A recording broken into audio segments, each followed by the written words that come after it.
The parking lot outside my uncle's office building held exactly 43 cars that morning. I know because I counted them while sitting in my 7-year-old Honda Civic, watching the glass doors reflect the sunrise back at me. Inside those doors was a company I had built from a folder of rough sketches and a second-hand laptop. Inside those doors, my uncle was about to give a presentation to a room full of investors using slides I had designed, data I had collected, and a platform I had coded line by line over 4 years. My name wasn't on a single slide. I had checked the deck at 2 in the morning when my uncle forwarded it to me asking for last-minute formatting fixes. 42 slides. My cousin's photo appeared on slide 3, listed as Chief Product Officer. I had never once heard him explain what a product roadmap was. I fixed the formatting, sent it back, and did not sleep. That was the morning everything started to unravel, though I didn't understand it yet. I still thought hard work meant something in my family. I still believed that 4 years of 70-hour weeks, of skipping vacations and missing birthdays and eating dinner at my desk, would eventually be recognized. I was 31 years old and I had spent a significant portion of my adult life building something extraordinary for people who had already decided I would never own any of it. Let me go back to the beginning, because the beginning matters. My uncle had always been the ambitious one in the family. He talked about legacy at every holiday dinner, about building something that would outlast him. When I was 27, fresh out of a UX design program and working a junior position at an agency downtown, he called me with what he described as a once-in-a-generation opportunity. He wanted to launch an online education platform. Not just another course site, he said. Something that would transform how working adults learned new skills. He had the business connections, the funding contacts, the office space. He said he needed someone with my talent to make it real.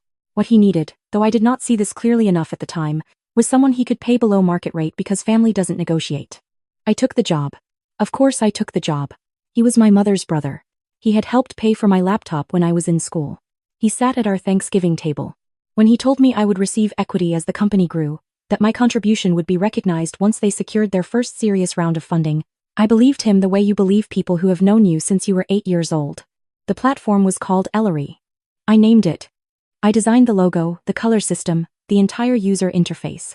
I built the curriculum architecture, the learning path system, the assessment framework.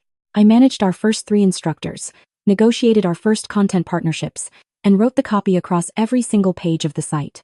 When our lead developer quit 6 months in because my uncle refused to raise his salary, I taught myself enough back-end development over one brutal winter to keep the platform running until we could hire a replacement. There were nights I fell asleep at my keyboard and woke up to find I had typed 3 pages of nonsense into a content document. My cousin joined the company in year 2. He had just left his 3rd job in 4 years, each departure described by my aunt as a situation that wasn't his fault. My uncle gave him the title of Chief Product Officer and a salary that I accidentally saw on a payroll document my uncle left open on a shared drive. It was 40% more than mine. My cousin could not code. He could not design. He sat in meetings and repeated things other people had just said, slightly rephrased, as though he had generated the idea independently. My uncle would nod and write it down. When I raised the same point 5 minutes earlier, there had been silence. I told myself it was temporary. That equity would correct everything. That the business would scale and the numbers would make the inequity impossible to ignore. By year 3, Ellery had 60,000 active users, partnerships with 4 regional universities, and a revenue run rate that had grown 11 times over from where we started. I had built every meaningful piece of it. My cousin had attended most of the meetings. The morning of the investor presentation was the first time I understood, at a cellular level, that my uncle had never intended to share anything with me. The presentation went well. I know because my uncle texted me a single thumbs-up emoji afterward. He did not call. He did not invite me to the celebratory lunch I found out about through my cousin's Instagram story later that day. In the photo, my cousin was raising a glass and smiling at my uncle, and the caption said "To New Beginnings" with a star emoji. 3 weeks after that presentation, my uncle called me into his office and asked me to close the door. He was sitting behind his desk with a posture that told me he had rehearsed this. My aunt was there too, which I had not expected, seated in the chair to his left with her hands folded in her lap and an expression I can only describe as carefully neutral. My uncle told me that the company had received an acquisition offer. A major edtech group based in Austin was interested in purchasing Ellery for a significant sum. He said the deal was moving quickly and that there would be some structural changes as part of the transition. I asked what kind of structural changes. He said my role would not be continuing post-acquisition. I remember the way the air in that room felt suddenly thin. I asked him to repeat what he had just said. He said the acquiring company had their own design and development teams. That my position was redundant. That they were grateful for everything I had contributed to getting Ellery to this point. I asked about my equity agreement. My uncle opened a folder on his desk and slid a document toward me. He said their legal team had reviewed my original offer letter, and that while there had been discussions about equity, nothing had been formally documented or executed. He said the offer letter contained language about potential equity consideration, which was different from a vested equity grant. I sat very still. He said they would be offering me a severance package. 3 months of salary. A non-disparagement agreement. He said it was fair, given the circumstances. My aunt said, very quietly, that they hoped I understood this was a business decision and not personal. I looked at my aunt and I thought about all the Sunday dinners at her house. About the birthday card she sent me every year with a $20 bill tucked inside it until I was in my 20s, and then she switched to gift cards because she said she never knew what I needed anymore.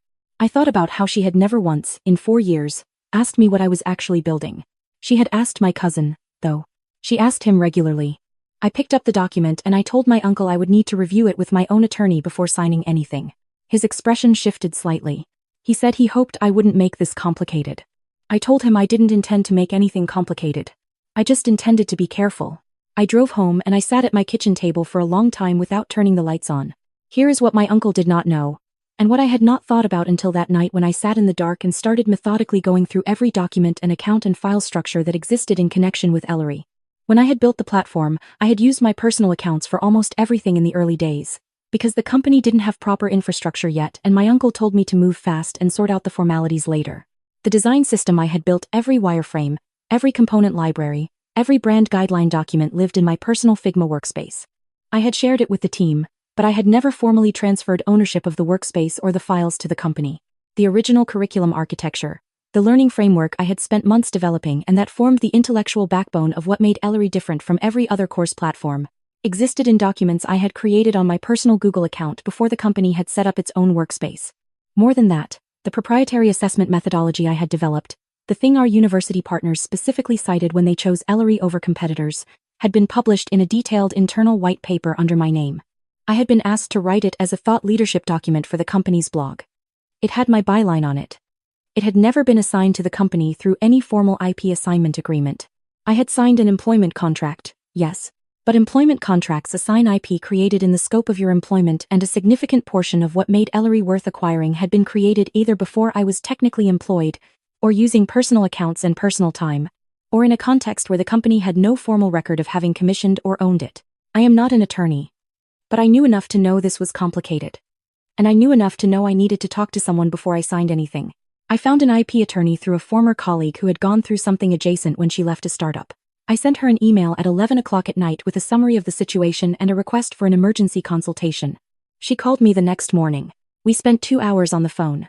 I walked her through everything: the accounts, the files, the white paper, the offer letter language, the equity conversations that had happened in emails and text messages and had never been formalized. She asked me to forward everything I had. She called me back 2 days later with a very calm, very precise assessment. She said the acquiring company's legal team was going to need to conduct IP due diligence before the deal closed.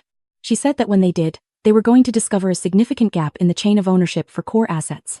She said that without my signature on an IP assignment agreement, and without a clear documented transfer of the accounts where those assets lived, the acquisition was going to hit a wall. She said I had not done anything wrong. She said the company had failed to follow standard IP documentation practices, and that failure had consequences. She said I had more leverage than I realized.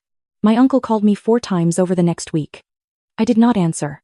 He texted asking me to come in to sign the severance agreement. I replied that I was still reviewing it with my attorney. He texted back that the deal had a closing timeline, and he needed me to move faster. I replied that I understood and that my attorney would be in touch. My attorney sent a letter to the company's counsel. In it, she outlined the IP ownership questions and formally requested that all asset transfers be paused pending resolution. She also noted that my equity discussions, while not formally executed, had been referenced in writing multiple times by my uncle in emails that I had saved, and that those communications would be relevant to any dispute about my compensation. My cousin called me from a number I didn't recognize, probably because he knew I wouldn't pick up if I saw his name. When I realized it was him, I kept the call short. He said I was destroying the family. He said my uncle had given me an opportunity when no one else would have, and this was how I was repaying it. He said I was being vindictive and selfish, and that I needed to think about what I was doing to my mother by putting her in the middle of this. I told him I was protecting assets I had created. He said mechanics don't get to make demands, which I'm fairly certain was a phrase he had heard from my uncle and absorbed as his own. I hung up. My mother called me that same evening. I did pick up for her, because my mother and I have always been honest with each other, even when it's uncomfortable. She said my uncle had called her. She said he was very upset. She asked me carefully whether I was sure about what I was doing. I walked her through all of it. The offer letter. The equity conversations that were never formalized. The salary gap. The acquisition. The severance package and the non-disparagement clause. The IP documentation problems. My mother was quiet for a long time. Then she said, "He's been doing the same thing with your grandfather's property for 15 years. I should have warned you. I want to be clear about something, because the comment sections on stories like mine tend to ask it. I did not set out to blow up the acquisition. I did not want to destroy anything. I had spent 4 years building Ellery, and I genuinely wanted it to succeed. What I wanted was what I had been promised. Equity I had earned. Recognition of the work I had done. A fair outcome after 4 years of being the person who made everything actually function. The acquiring company's legal team contacted my attorney directly about 3 weeks after her initial letter. They had completed their own review of the asset documentation and they had, as my attorney predicted, found the gaps. They were not small gaps. The core design system, the curriculum framework, the assessment methodology, 3 of the things their term sheet had specifically cited as reasons for the acquisition price had incomplete ownership documentation. Their lead counsel told my attorney, plainly, that they could not close the deal as structured. My uncle found out on a Thursday.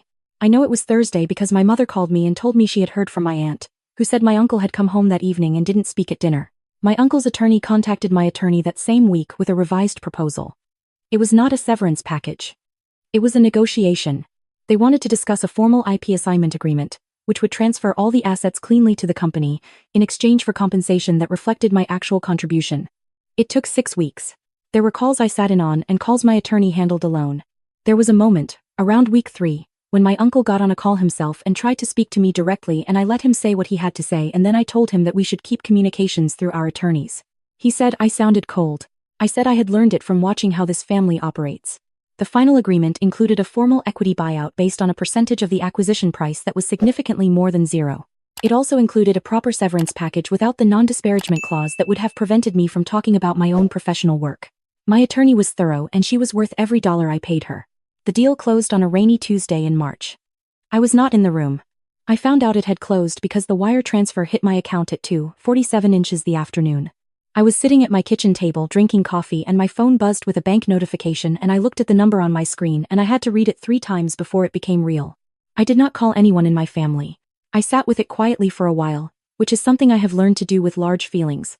My therapist, who I had started seeing around week 4 of the negotiation because my sleep had completely stopped working, says I have a tendency to skip past the moment when something resolves and immediately start preparing for the next problem. She's right about that. I made myself sit there for 20 minutes without opening my laptop. Then I opened my laptop.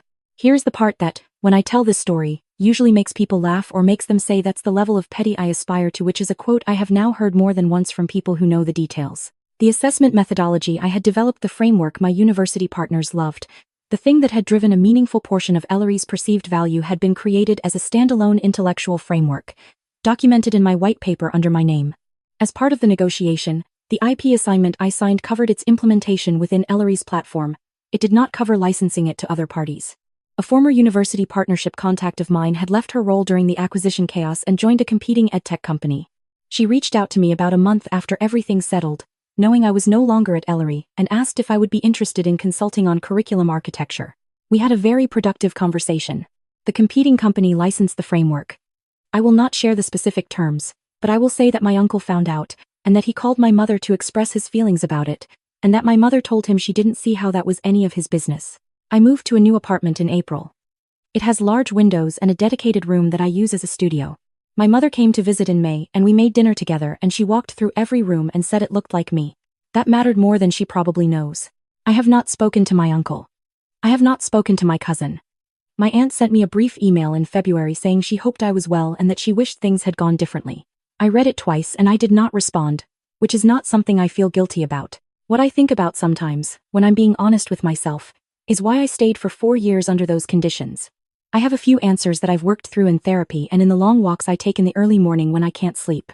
Some of it was the sunk cost of already having given so much. Some of it was the particular grip that family has on your sense of obligation, the way blood relation gets used as leverage without anyone having to say it explicitly. Some of it was hope that the equity conversations that kept being deferred were genuine, that my uncle would eventually look at what I had built and see it clearly. Hope is expensive. I know that now. What I also know is that the thing my family underestimated was not my skills, though they underestimated those too. They underestimated my thoroughness. The same trait that made me document every process, create organized file systems, keep records of every conversation that mattered. Those habits, that compulsive need to have evidence and structure and clarity, were the same things that protected me when it came apart. They thought I was a mechanic. Someone who executed, implemented, maintained. Someone whose contribution was operational rather than foundational. And when you think someone is a mechanic, you don't imagine them reading their employment contract carefully. You don't imagine them noticing what got missed in the paperwork. You don't imagine them having an attorney's number in their phone before they need one. I have been thinking about what I want to build next. I have some ideas I'm not ready to talk about yet. What I know is that this time, every piece of paper will be reviewed before I sign it. Every equity conversation will be documented in writing before it matters. Every account will be in the right name from day one. I also know that when people ask me whether I would go back, whether I regret the 4 years I gave to Ellery, I never answer as quickly as they expect me to. Because I built something real. 60,000 people learned skills on a platform I designed. University programs integrated a curriculum framework I created. That happened. No acquisition paperwork and no family dinner that went silent when I walked in can change what the work actually was. What I regret is believing, for far too long, that the people who benefited from that work would eventually choose fairness without being required to. Some people need a requirement. I gave them one. If you're watching this from somewhere in the middle of a situation that sounds familiar, a job where your contributions keep being absorbed into someone else's title, a family business where the equity conversation gets moved to next quarter every single quarter, a role where you are quietly doing the work of 3 people, while someone else quietly takes the credit, I want you to hear this. Document everything. Learn what you actually own. Read what you actually signed. Hope is not a strategy, but information is. Where are you watching from? And has anyone ever tried to build something remarkable out of your work and forget to include you in what it became? Tell me in the comments. I read every single one.